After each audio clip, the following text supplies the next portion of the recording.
នេះជាប្រភេទអង្គស្រូវថ្មីស្រូវឈ្មោះគេនាងស្អាតណាបងប្អូនប្រភេទឈ្មោះស្រូវនាងស្អាត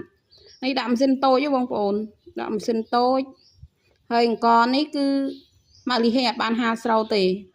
ទិញពីបងប្អូនប៉ុណ្ណាគឺយកទៅដាក់ម៉ាស៊ីនហើយមិនមែនដាក់ម៉ាស៊ីនធំទេបងប្អូនតែមើលប្រភេទអង្គបានគឺល្អអង្គគឺសស្គូសហើយជ្រងបើសិនជាដាក់ម៉ាស៊ីនធំវិញគឺជ្រងដូចបកតែម្ដងនេះជាប្រភេទស្រូវថ្មីបងប្អូនអង្គស្រូវថ្មីពុកម៉ែបងប្អូនណាចង់ពិសាចង់ហូបអាចតាក់ទងមកម៉ាក់លីហេងបាននេះអង្គស្រូវថ្មីហើយ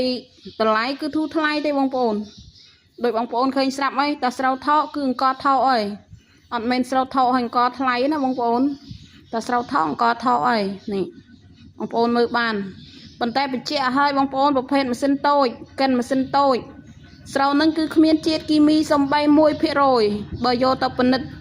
មានប្រភេទថ្នាំគីមីអីបងប្អូនអាចយកមកឲ្យម៉ាក់លីហេងបានវិញទាំងអស់នេះម៉ាក់លីហេងតានីឲ្យតែម្ដងនៅស្រុកភូមិខ្ញុំគឺគាត់ធ្វើបែបលក្ខណៈគ្រួសារ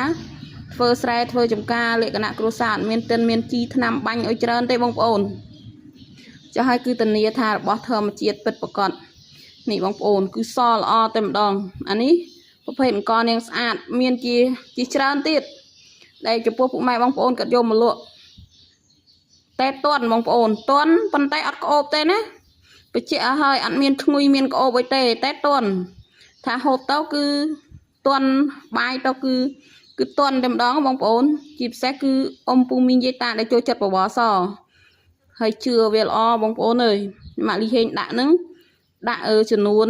3ដងហើយតាំងពីដល់វគ្គស្រូវថ្មីមកម៉ាក់លីហេងបានធ្វើស្រែទេប៉ុន្តែទិញពុកម៉ែបងប្អូនដែលគាត់យកមកលក់ថ្ងៃមុនដាក់សាក់មើលមកក្រុងរួចដេញទាំងអង្គនេះទន់ប្រភេទចាប់ឆាយបងប្អូនខ្ញុំក៏មិនសូវស្គាល់ស្រូវច្បាស់អង្គច្បាស់ទេណាហើយក៏បានដាក់សាក់មើលមកក្រុងដេញទាំងអង្គនេះទន់ចាប់ផ្ដើមឲ្យខាងម៉ាស៊ីនតូចមកដឹកមកក្រុងទៀតយកទៅដាក់ដើម្បីឲ្យម៉ែហូបមុនគេ